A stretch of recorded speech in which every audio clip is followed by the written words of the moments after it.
सवाल उठ रहे थे कहाँ है विपक्ष, कहाँ है विपक्षी पार्टी कांग्रेस की। इतना सब कुछ दिल्ली में चल रहा था जहाँ पे जो स्टूडेंट्स थे वो प्रोटेस्ट कर रहे थे, स्टूडेंट यहाँ पे भूखे बैठे हुए थे, सोनम वांगचुक जी यहाँ पे भूखे बैठे हुए थे। कहाँ है कांग्रेस, कहाँ है विपक्षी पार्टी की इस चीज़ का ना तो समर्थन करने वो आई है और ना ही यहाँ पे किसी भी तरीके के सवाल हो रहे हैं।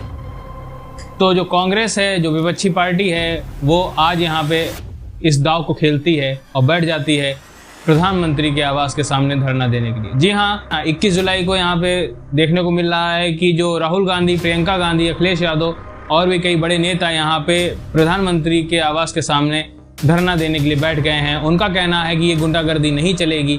जिस तरीके से स्टूडेंट्स के साथ यहाँ पे ये गुंडागर्दी की गई है, इसके लिए प्रधानमंत्री को जवाबदेही होनी चाहिए, प्रधानमंत्री को इस्तीफा देना चाहिए। साथ ही ये जो गुंडागर्दी है ये दिल्ली पुलिस या प्रधानमंत्री के द्वारा नहीं है, अमित शाह के द्वारा की गई है। ये राहुल गांधी का कहना है। वो ये कह रहे हैं कि यहाँ पे अमित शाह को इस्तीफा देना चाहिए। इन्हीं सब मांग के साथ यहाँ पे वो बैठे हैं। साथ ही वो उन छात्रों से, वो पूरे देश से यहाँ पे कह रहे हैं कि आप सभी आइए और इस प्रोटेस्ट को बड़ा बनाइए और साथ ही हम यहाँ पे अपनी मांग रखेंगे और उनको पूरा करने के लिए धरने पे बैठेंगे। लेकिन ये राहुल गांधी उस समय कहाँ पे थे जब यहाँ पे ये प्रोटेस्ट इतने दिनों से चल रहा था। लगभग 28 से 29 दिन से ये प्रोटेस्ट जो ये चल रहा था, ये उस समय राहुल गांधी कहाँ पे थे। तब एक बार भी किसी ने यहाँ पे कुछ नहीं कहा। राहुल गांधी का यहाँ पे एक वीडियो जारी होता है जब ये यहाँ पे बच्चों को मारा जाता है। राहुल गांधी का एक वीडियो जारी होता है कि ये बहुत ही गलत चीज़ है और इसके बाद इसकी निंदा करते हैं। तो ये वीडियो बाद में जारी हुआ है। आप इससे पहले सपोर्ट करने के लिए यहाँ पे क्यों नहीं आए थे? आज आप लोग धरने पे बैठे हैं और यहाँ पे मांग कर रहे हैं कि ये जो छात्रों के साथ गुंडागर्दी हुई है ये सही नहीं है। बिल्कुल ये बात सही है कि छात्रों के साथ जो गुंडागर्दी हुई है वो सही नहीं है, लेकिन आपको ये सवाल पहले करना चाहिए था। हो सकता है कि आपके सपोर्ट से ये जो प्रोटेस्ट है ये थोड़ा सा और मजबूत होता और शायद सरकार तक बात और मजबूती से पहुँचती और शायद ये चीज़ें यहाँ पे और तरीके से ली जा सकती थी। लेकिन नहीं, यहाँ पे किसी भी तरीके से विपक्ष का कोई सपोर्ट देखने को उस समय नहीं मिला। आज विपक्ष बाहर सामने आके अपनी चीज़ों को रख रहा है और छात्रों को जब यहाँ पे डंडे पड़ गए तब वो अपनी बात कह रहा है।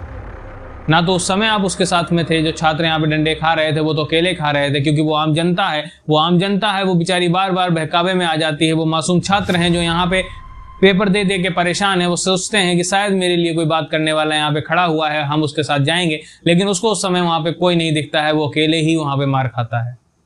तो ये जो मासूम जनता है यही आपको बनाती है, यही आपको गिराती है, लेकिन आप इसका सिर्फ और सिर्फ यूज करते हैं। साथ ही यहाँ पे एक खबर ये भी आई है कि यहाँ पे राहुल गांधी, अखिलेश यादव और साथ ही जो नेता हैं इनको यहाँ से हटा लिया गया है। कोई भी यहाँ पे प्रधानमंत्री आवास के सामने नहीं बैठा दिख रहा है, क्योंकि जब ही इन्होंने प्रोटेस्ट शुरू किया था उसके थोड़ी ही देर के बाद इनको यहाँ से हटा दिया गया है। कहा जा रहा है सिक्योरिटी कारण के कारण यहाँ पे प्रधानमंत्री आवास के सामने से इनको हटा लिया गया है।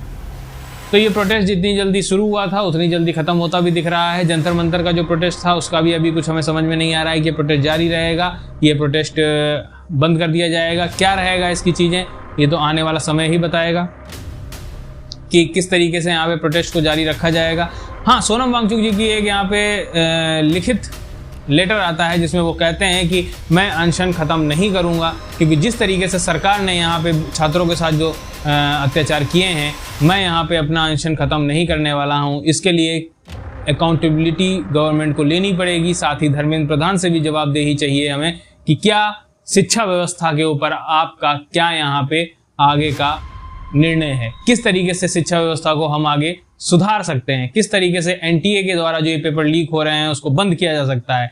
इस तरीके के लेटर में यहाँ पे कहा गया है। यानी सोनम वांगचुक भी यहाँ पे अपने जो अनशन है उसको ख़त्म नहीं कर रहे हैं। साथ ही चीज़ें जो हैं वो अभी ना तो शांत हुई हैं, ना ही चीज़ें बेटर हुई हैं। छात्र आपसे सिर्फ इतना ही चाह रहा है कि आप अकाउंटेबिलिटी लें, क्योंकि पेपर अगर एनटीए करवा रहा है तो वो एनटीए आपके द्वारा यहाँ पे दिया गया है उसको ये काम। तो या तो एनटीए को यहाँ से ऑथराइजेशन से हटाइए या फिर इसकी अकाउंटेबिलिटी लीजिए कि आगे से चीज़ें ये नहीं होंगी। क्योंकि जो छात्र है वो मेहनत करके जाता है और फिर यहाँ पे पेपर लीक हो जाता है, आप कह देते हैं री एग्ज़ाम होगा। किस तरीके से ये कब तक चलेगा? कब तक छात्र यहाँ पे परेशान होता रहेगा? देश का युवा सिर्फ एक इसी गोल चक्कर में घूमता रहेगा, बेरोजगारी के चक्कर में घूमता रहेगा, उसका परिवार परेशान, छात्र परेशान, लेकिन सरकार सिर्फ मौन धारण करे बैठी हुई है, सिर्फ इग्नोर कर रही है देश के युवा को। ये ना तो सरकार के लिए अच्छा है, ना ही देश के लिए अच्छा है। सरकार को यहाँ पे अपनी जवाबदेही देनी पड़ेगी। और साथ ही अगर हम बात करें विपक्ष की, तो यहाँ पे राहुल गांधी जिस तरीके से धरने पे अभी बैठे हैं, इन्हें ये सपोर्ट पहले करना चाहिए था, तब ये कहाँ थे, ये देश में थे भी या नहीं थे, सारी चीज़ों का जवाब विपक्ष को भी एक बार देना चाहिए। क्या लगता है आपको? कमेंट बॉक्स में अपनी राय दीजिएगा। मिलता हूँ नेक्स्ट वीडियो में। धन्यवाद।